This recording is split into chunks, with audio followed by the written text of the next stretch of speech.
सो postman basics 2 में फिर से स्वागत है आपका। और आज अब हम थोड़े से कॉन्सेप्ट देखेंगे जो कि पोस्टमैन बेसिक्स के लिए बहुत ज़रूरी हैं। ठीक है, तो मैं पोस्टमैन फिर से ओपन कर लेता हूँ। कंसोल यहाँ है। सो कंसोल ओपन करने का तरीका है ये, बेसिकली शो पोस्टमैन कंट्रोल, और उसका शॉर्टकट है अल्ट कंट्रोल सी। ठीक है, ऑलराइट। सो कुछ चीज़ें आपको और पता होनी चाहिए, जिसकी एक्सपोर्ट कोड। तो कई बार क्या होता है कि बेसिकली आपने ये रिक्वेस्ट करी, अब मान लो आप इसको ऑटोमेट करना चाहते हो किसी प्रोग्रामिंग लैंग्वेज में, है ना। तो मैंने आपको पहले भी बताया था कि इसमें क्या करना है आपने, यहाँ पे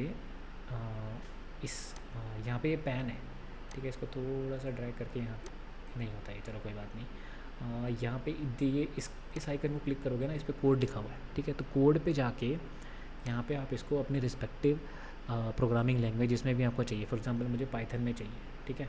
तो मैं स्क्रॉल करता हूँ, मैं यहाँ पे पाइथन लिखना शुरू करता हूँ, ठीक है। तो पाइथन रिक्वेस्ट क्लाइंट में ये मुझे मिल गया, ठीक है। अब मैं डायरेक्टली इसको ऐसे python.py फाइल में डाल के पाइथन और रन कर सकता हूँ, ठीक है। अगर आपको किसी भी पोस्टमैन रिक्वेस्ट को कन्वर्ट करना है कोड में, तो आप इस टूल का यूज़ कर सकते हैं, बहुत हेल्पफुल है। जब आप रेस्ट एश्योर्ड में एडवांस API टेस्टिंग करेंगे ना, तो ये चीज़ बहुत इंपॉर्टेंट है और वहाँ पे बहुत काम आएगी, तो इसको याद रखना, ठीक है। हम यूज़ करेंगे इसको। अब बताता हूँ मैं मैनेजिंग द कुकीज़। तो कुकीज़ मैंने आपको पहले भी बताया था कि क्या होती है। कुकीज़ बेसिकली एक कुछ नहीं होती, कुकीज़ फाइल्स होती हैं जो आपके सिस्टम में स्टोर कर दी जाती हैं, जिससे कि पता लग सके कि आपकी क्या प्रेफरेंसेस थी, ठीक है। कहीं पहले मतलब कुछ कुकीज़ जो होती हैं वो ऑथेंटिकेशन के लिए भी यूज़ होती हैं, ठीक है। और कुछ कुकीज़, एक सिंपल कुकीज़ का एग्जांपल मैं बताता हूँ कि जैसे कि मान लो आपने कोई ई-कॉमर्स वेब स्टोर है, आपने कुछ ऐड टू कार्ट किया, मान लो आपने एक दवाई ऐड टू कार्ट कर दी, ठीक है। अब आप जो वेबसाइट बंद करके चले गए, ठीक है। तो वो जो ऐड टू कार्ट किया ना आपने, तो उस वेबसाइट क्या करेगी, वो आपके सिस्टम में एक छोटी सी कुकी छोड़ देगी, टेक्स्ट फाइल छोड़ देगी, जिसके अंदर लिखा हुआ कि आपने ये आइटम डाला था। अब जब भी आप उस वेबसाइट पे वो फिर से रीओपन करोगे, तो वो आपको वो आइटम वहीं पे दिखेगा। क्यों दिखेगा? क्योंकि आपके पास वो कुकी थी, ठीक है। अब होता क्या है कि कई बार हमें कुकीज़ डालनी पड़ती हैं या फिर गेट करनी पड़ती हैं। तो यहाँ पे देखोगे ना, अब ये रिक्वेस्ट मानने की तरफ यहाँ पे एक बटन है कुकीज़ लिखा हुआ है जिसपे, तो यहीं पे आप ऐड कर सकते हो। यहाँ पे आपको डोमेन डाल लो, मान लो मेरी डोमेन है, चलो इसी डोमेन के लिए डालते हैं request.req.in, ठीक है। ऐड कर दिया मैंने।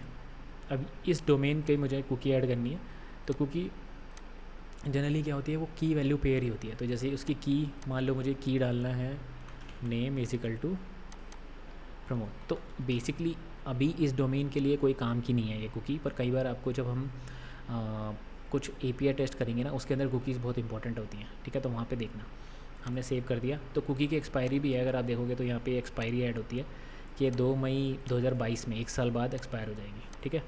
आप और ऐड कुकी जितनी चाहते हो उतनी कुकियाँ ऐड कर सकते हो, 2 कुकी यहाँ पड़ी हैं, ठीक है। तो यहाँ पे कुकी ऐड करने का तरीका, ब्यूटीफाई, ठीक है। अगर आपका रिस्पॉन्स को ब्यूटीफाई करना चाहते हो फिर से, तो ब्यूटीफाई कर सकते हो।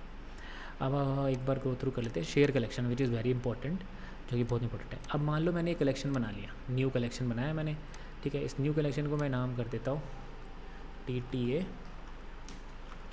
हिंदी, ठीक है। अब मान लो मुझे इसको आपको देना है, ठीक है। अब मैं चाहता हूँ कि आप इसको अपने में ओपन करो, ठीक है। तो मैं यहाँ पे राइट क्लिक करूँगा, शेयर कलेक्शन, ठीक है। अब मैं शेयर कलेक्शन बहुत तरीके से कर सकता हूँ। मैं चाहता हूँ कि सिर्फ मैं वर्क स्पेस में करूँ, तो मतलब मैं मेरा जो दूसरा वाला वर्क स्पेस है मैं उसमें शेयर कर सकता हूँ वाया रन इन पोस्टमैन, ठीक है। मतलब share to public work space, public work space पे कर सकता हूँ। गेट ए पब्लिक लिंक, अगर मैं इस पर क्रिएट करूँगा तो एक लिंक जनरेट कर देगा, ठीक है। ये लिंक मैं आपको अगर आप दूंगा, ठीक है। अगर इसको आप ब्राउज़र में डालोगे और आपका पोस्टमैन इंस्टॉल है, तो आपके पास ऑटोमेटिकली ये कलेक्शन में बन के आ जाएगा, ठीक है। तो एक्सपोर्ट कर सकते हो, इस तरह से शेयर कर सकते हो। और एक्सपोर्ट का भी ऑप्शन होता है, यहाँ पे जाओगे आप और एक्सपोर्ट, ठीक है। तो आप इसको V2 रिकमेंडेड वर्जन में एक्सपोर्ट भी कर सकते हो, तो ये एक JSON फाइल्स देगा आपको, .json फाइल, ठीक है। ये भी आप किसी और के साथ शेयर करोगे तो वो इंपोर्ट करेगा ना, जब यहाँ पे आके इंपोर्ट रो या फिर फाइल, ठीक है, तब भी उसका ये कलेक्शन बन के आ जाएगा, ये ऑटोमेटिकली रिकनाइज़ कर लेगा उसको, ठीक है। तो यहाँ पे कलेक्शन भी होगा। मॉनिटर कलेक्शन बहुत इंपॉर्टेंट चीज़ है, जो कि बहुत लोगों को नहीं पता होती। मैं बताता हूँ, मान लो ये जो मेरे पास API है, ठीक है। अब मैं चाहता हूँ इसको मॉनिटर कलेक्शन पे जाते हैं यहाँ पे, ठीक है। मॉनिटर कलेक्शन मैं चाहता हूँ कि मैं इसको मॉनिटर करना चाहता हूँ, मतलब मैं इसको रन करना चाहता हूँ वीकली एवरीडे 11 बजे। तो ये क्या करेगा, और मैं यहाँ पे रीजन भी दे सकता हूँ, मैनुअली रीजन, ठीक है। शायद ये ऑप्शन नहीं है अभी अवेलेबल, पर automatically select the region, retry करना है अगर फेल हो जाए तो, ठीक है। रीट्राई का वो डाल सकते हैं, रिक्वेस्ट टाइम आउट डाल सकते हैं कि इतने टाइम अगर रिस्पॉन्स नहीं आया तो ये दे देंगे, फॉलो रीडायरेक्ट, डिसेबल SSL, ये सारे ऑप्शन करके मैंने मान लो ये कर दिया, ठीक है। अब मैंने यहाँ पे दबा दिया सेव बटन, ठीक है। तो अभी एक ना मॉनिटर क्रिएट हो गया, ठीक है, ये देखो यहाँ पे। अब ये क्या करेगा, अब मैं इसको रन भी कर सकता हूँ डायरेक्टली यहाँ पे, अब ये दोनों रिक्वेस्ट रन होंगी यहाँ पे, तो ये भी रन हो रही हैं, प्रिपेयरिंग रन चल रहा है। तो होगा क्या कि जब मैंने इसके अंदर कंडीशन डाली थी ना कि 11 बजे ये हर दिन चलेगा, तो अब पोस्टमैन क्या करेगा, इसको हर दिन 11 बजे चलाता रहेगा। अब वो अपने सर्वर पे ले गया है इस कोड को पूरे, और आप चाहते हो कि बार बार चलाना, तो ये भी एक तरह का API टेस्ट केस होता है। API टेस्ट केस क्या है कि इसमें हम एक API जैसे हमने कि ये बनाया, ये कलेक्शन है, इसको हम बार बार चलाना चाहते हैं। हम चाहते हैं जियो लोकेशन टेस्टिंग, जिसके अंदर हम ये चेक करना चाहते हैं कि अमेरिका के अंदर रिस्पॉन्स सही आ रहा है कि नहीं आ रहा, जर्मनी में रिस्पॉन्स सही आ रहा है कि नहीं आ रहा, तो डिफरेंट रीजन को भी टेस्ट करना चाहते हैं ना, तो वो भी कर सकते हैं। तो मॉनिटरिंग के थ्रू हो जाता है वो, ठीक है। इसके लिए ना एक बहुत अच्छा टूल है जो हम अलग से यूज़ करते थे पोस्टमैन, उसको रनस्कोप कहते हैं, ठीक है, रनस्कोप। तो ये रनस्कोप बेसिकली API मॉनिटरिंग के लिए ही यूज़ होता है। और ये जो मेरा डॉक्यूमेंट है ना नोट्स वाला, उसके अंदर मैंने ये डाल रखा है, ठीक है। ये ये एक मास्टर डोमेन है, ये रिसोर्सेज है, इसके अंदर मैं सारी इन्फॉर्मेशन, सारे लिंक्स डाल रहा हूँ, तो अपने आप पढ़ते रहना, ठीक है। तो रनस्कोप भी API मॉनिटरिंग के लिए ही यूज़ होता है। तो API मॉनिटरिंग से रिलेटेड इंटरव्यू क्वेश्चन भी आते हैं, तो उस पर ध्यान देना, ठीक है। तो API मॉनिटरिंग भी मैंने आपको बता दिया, ठीक है। अब आते हैं पब्लिश डॉक्स। तो हो क्या सकता है कि आप चाहते हो इसके डॉक्यूमेंटेशन, अगर चाहते हो ना व्यू डॉक्यूमेंटेशन, तो आप इसकी डॉक्यूमेंटेशन भी पब्लिश कर सकते हो। फॉर एग्जांपल देखो, अभी ये ऑटोमेटिकली जनरेट कर देगा अगर मैं चाहता हूँ इसके लिए, create person, gate a single, ठीक है, पूरी इसने अपने आप उठा के ले आया, जैसे ये मेरे पूरे प्रोजेक्ट की, ठीक है। अब मैं चाहता हूँ सिर्फ मुझे इसकी चाहिए, तो मैंने यहाँ पे सिर्फ इसकी व्यू डॉक्यूमेंटेशन पे क्लिक किया, तो इसने मेरे को 2 डॉक्यूमेंटेशन बना के दे दिए, ठीक है।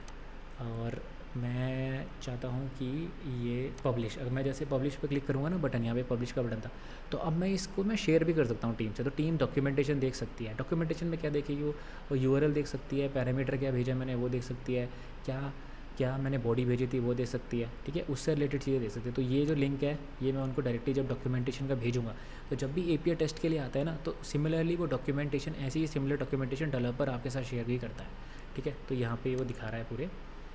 तो अभी मेरे से और इन्फॉर्मेशन पूछ रहा है, तो मैं पब्लिश कर देता हूँ डायरेक्टली। वो बेसिकली UI वगैरह कैसा रखना है उसकी और इन्फॉर्मेशन मांगता है। अभी मैंने सीधा यहाँ पे इसने बटन भी दिया है, तो मैंने क्लिक कर दिया, देखते हैं अभी कहाँ जा रहा है, कहाँ गया, ये रहा। तो ये डॉक्यूमेंटेशन पब्लिश हो गई है, ठीक है। स्किप फॉर नाउ, और यहाँ पे ये डॉक्यूमेंटेशन मुझे दिखा रहा है पूरा, ये पब्लिश्ड है, ठीक है। यहाँ पे इस पर क्लिक करेंगे तो ये अब देखो documentor.getPostman, और ये फिर एक यूनिक सा लिंक बना दिया इसने। अब ये मुझको प्रॉपरली दिखा रहा है, ये URL था, ये पैरामीटर थे, ये पोस्ट रिक्वेस्ट थी, बॉडी कुछ थी नहीं, मैंने अभी ऐसे है, ठीक है। पूरा इसने इन्फॉर्मेशन डॉक्यूमेंट बना के दे दिया। आप इसको डायरेक्टली रन भी कर सकते हो, आप इसको शेयर कर सकते हो लोगों के साथ, ठीक है। ये डायरेक्टली यहाँ पे डायरेक्टली लिंक करके, ऑलराइट, ठीक है। कलेक्शन रनर, अब कलेक्शन रनर क्या है कि बेसिकली मान लो मेरे पास ये कलेक्शन है, ठीक है। अब मैं इसको ओपन करता हूँ, तो अब यहाँ पे देखोगे ना ये बटन आ रहा है रन का, ठीक है। अब इसको आप रन कर सकते हो। अब ये रन क्या करेगा, ये दोनों को रन कर देगा और एक HTML रिपोर्ट भी जनरेट कर देगा। चलो हम रन कर देते हैं दोनों को। तो 2 API मैंने रन कर दिए अपने, एक गेट रिक्वेस्ट है, एक पोस्ट रिक्वेस्ट है, रन हो गया। मैं व्यू समरी देख सकता हूँ, दोनों रन हुए हैं, ठीक है। रन कर सकता है, एक्सपोर्ट कर सकता हूँ इनको, रिज़ल्ट को, ठीक है। अब ये जेसन में एक्सपोर्ट कर रहा है मेरे को, ठीक है। जब आप इसको न्यूमैन से रन करोगे ना कमांड लाइन टूल से, तो आप HTML रिपोर्ट भी जनरेट कर सकते हो। वो मैं आपको दिखाऊंगा प्रैक्टिकली कि कैसे करते हैं, ठीक है, इन दी एंड। अब एक होता है data driven testing. Data driven testing हम अलग से दिखाऊंगा मैं आपको, ठीक है। तो अभी डेटा ड्रिवन टेस्टिंग को स्किप करते हैं थोड़ी देर के लिए। अच्छा, ऑथेंटिकेशंस, ठीक है। ऑथेंटिकेशन में एक बार फिर से रिवाइज़ करवा देता हूँ आपको। ऑथेंटिकेशन टैब जनरली यहाँ पे दिखेगी आपको, कलेक्शन जब भी कोई रिक्वेस्ट खोलोगे आप, उसके अंदर ये ऑथेंटिकेशन यहाँ दिखेगा, ठीक है। यहाँ पे डिफरेंट तरह के ऑथेंटिकेशंस हैं। बेसिक ऑथ जो सबसे पहली होगी आपने, वो होता है base 64 of user name and password, ठीक है। बेस 64 क्या है, वो क्रिप्टो, बेसिकली हम इसको क्या कर रहे हैं, क्या बोलते हैं उसको, एनकोड कर रहे हैं बेस 64 में, ठीक है। हम इसको बेसिकली क्रिप्टोग्राफी से हम इसको एनकोड कर रहे हैं यूज़र नेम और पासवर्ड को, सो दैट मतलब लोग उसको देख ना पाएँ। लेकिन बेस 64 बहुत आसानी से डिकोड हो जाता है, तो वो जनरली लोग यूज़ करते हैं इसको, ठीक है। डाइजेस्ट में क्या होता है, यूज़र नेम और पासवर्ड कुछ इंक्रिप्शन लगा देते हैं जिसके अंदर हम, ठीक है, अलग से। तो अगर आप जैसे यहाँ पे डाइजेस्ट सेलेक्ट करोगे ना, तो अभी यूज़र नेम पासवर्ड मांगेगा और थोड़े से ना जैसे ये पूछेगा नियॉन्स और कौन सा एल्गोरिथम से इसको इंक्रिप्ट करके भेजना है, ठीक है। तो वो इंक्रिप्ट करके भेजेगा डेटा को, सारे यूज़र नेम पासवर्ड को, ताकि वो सिक्योर रहे थोड़ा सा, ठीक है, सिक्योरिटी के पर्पज़ से। तो डाइजेस्ट ज़्यादा बेटर है बेसिक कोड से। बियर टोकन बहुत इंपॉर्टेंट है। ये क्या होता है कि ये एक prominent type of access token है। आपको क्या होता है, जब यूज़ फॉर O2, ठीक है, अगर जब भी आप O2 यूज़ करते हो ना, तो O2 बेसिकली क्या प्रोवाइड करता है। फॉर एग्जांपल आपने एक वेबसाइट बनाई, आप चाहते हो कि उसके अंदर आपका गूगल, ठीक है, अब लोगों के पास जीमेल आईडी है, ठीक है, जीमेल से वो ऑलरेडी लॉगिन करते हैं। अब आप क्या चाहते हो, तो ओथ क्यों आया था बेसिकली, कि वो थर्ड पार्टी को अलाउ करता है बेस्ड ऑन दी टोकन। मतलब कि मान लो मैंने एक वेब एप्लीकेशन बनाई, ठीक है, अब मैं उसमें भी यूज़र नेम पासवर्ड मैं चाहता हूँ, मैं नहीं स्टोर करना चाहता, मैं गूगल साइन इन यूज़ करूँगा। मतलब अगर आप गूगल के वैलिड यूज़र हो ना, तो मेरे लिए भी वो वैलिड यूज़र हो, ठीक है। तो क्या होगा, गूगल क्या करता है, आपको ओथ प्रोवाइड करता है, ठीक है। ओथ क्या है, ओथ ऐसे ही 1 वर्जन था, 2 था, 2 ज़्यादा सिक्योर है, उस पर ज़्यादा बेनिफिट्स हैं, ठीक है। वो आपको क्या करता है, जब भी मैंने अब वो गूगल क्या करेगा, मुझे एक कोड देगा, मैंने अपनी वेबसाइट को इम्प्लीमेंट कर लिया। अब जब भी मैं मेरी वेबसाइट कोई बंदा आएगा, तो वहाँ पे साइन इन विद गूगल लिखा हुआ आता है ना। जैसे मैं मान लो पोस्टमैन का भी अभी दिखाया था मैंने आपको, जैसे पोस्टमैन, मान लो मैंने पोस्टमैन की वेबसाइट पे जाता हूँ, साइन इन करते हैं, ठीक है। तो यहाँ पे भी साइन इन विद, जैसे app.gs पोस्टमैन पे जाओगे ना, तो अब ये मुझसे पूछेगा कि साइन इन कैसे करना है, तो वहाँ पे वो ओथ ही है ये तरह से। अभी तो ऑलरेडी ऑटोमेटिकली लॉगिन हो गया, एक बार मैं लॉकअप करके दिखाता हूँ फटाफट, ठीक है। यहाँ से साइन आउट कर देता हूँ। यहाँ पे क्या रहा है भाई, अनेबल साइन राइट नाउ, एक सेकेंड ना, ऑल राइट हो गया, ठीक है। ऐड न्यू अकाउंट, ठीक है, साइन इन विद गूगल आ रहा है ना। अब क्या होगा, अब मैं साइन इन विद गूगल में ना अपने देखो जैसे मैं क्लिक करूँगा तो ये मेरे को बोलेगा कि अपने यूज़र नेम पासवर्ड डाला। अगर मैं इस यूज़र, अब मैं जैसे इसको यूज़र नेम दूंगा और पासवर्ड दूंगा, तो ये क्या करेगा, एक टोकन देगा, ठीक है। वो टोकन मेरी वेबसाइट पे जाएगा, वहाँ से मैच होगा। अगर वो ये अगर ये वैलिड होगा ना, तो ये क्या करेगा, वैलिड के लिए एक टोकन बता देगा मेरी वेबसाइट को कि ये टोकन है, ठीक है। तो उस टोकन का हम यहाँ पे यूज़ कर रहे हैं, हो, ठीक है। तो देयर ब्रह्मी, और ये एक स्ट्रिंग होती है, ठीक है, जो कि एक टोकन की तरह यूज़ होता है। अभी हो सकता है आपको समझ नहीं आया एग्जैक्टली, फिर मैं आपको फिर से समझाऊंगा थोड़ी देर बाद जब हम बेयर टोकन यूज़ करेंगे। तो बेसिकली बेयर टोकन में आपको एक टोकन मिलेगा। मतलब इस API को एक्सेस करने के लिए आपको एक टोकन की ज़रूरत है। जैसे ही आपको यूज़र नेम पासवर्ड की ज़रूरत थी, वैसे ही टोकन की ज़रूरत थी। इसको ना और एग्जांपल अच्छे से बताता हूँ मैं आपको। मेट्रो में जाते हो ना, आप मेट्रो में जाते हो जब भी, तो मेट्रो में क्या होता है, अब मेट्रो वाला जो होता है वो आपसे इन्फॉर्मेशन ये नहीं मांगता कि आपका नाम क्या है, आपको वो क्या है, वो तो उसको पता है, वो नहीं पता, ठीक है, उसको नहीं पता। अब वो आपको एक टोकन दे देता है कि आप पैसों से एक टोकन खरीद लेते हो, ठीक है। जैसे ही आपने टोकन खरीदा, अब आप कार्ड जब भी वहाँ से मशीन पे जाते हो तो आप टोकन लगाते हो, है ना। आप उसको अपना नाम नहीं बताते, अपनी इन्फॉर्मेशन नहीं बताते, वो इन्फॉर्मेशन की ज़रूरत जो है वो उनको नहीं है ना। तो वही सिमिलरली टोकन है, वो तो भी उसी तरह से काम करता है, वो आपको बिहेवियर टोकन दे देता है, ठीक है। इस टोकन से आप इस APIs को एक्सेस कर सकते हो, ठीक है, सिंपल मैनर में। OAuth 1 OAuth 2 और अच्छे से समझाने के लिए मैं आपको वीडियोज़ दे दूँगा कि कैसे समझना है, ठीक है। ये है। सिमिलरली JWT टोकन भी होते हैं, जिनको जहाँ तक मुझे होते हैं जेसन वेब टोकन बोलते हैं। ये भी एक तरह से स्ट्रक्चर टोकन है, ठीक है। मतलब इस तरह से स्ट्रक्चर्ड होते हैं कि उनको डिकोड किया जा सकता है, ठीक है। आगे आते हैं थोड़ा सा पोस्टमैन ऑब्जेक्ट्स के बारे में, ठीक है। इसको अलग से समझेंगे। तो यहाँ पे ऑथेंटिकेशन आपको क्लियर हो गया। सिमिलरली AWS सिग्नेचर होगा तो उसमें एक्सेस की और सीक्रेट की ज़रूरत पड़ती है।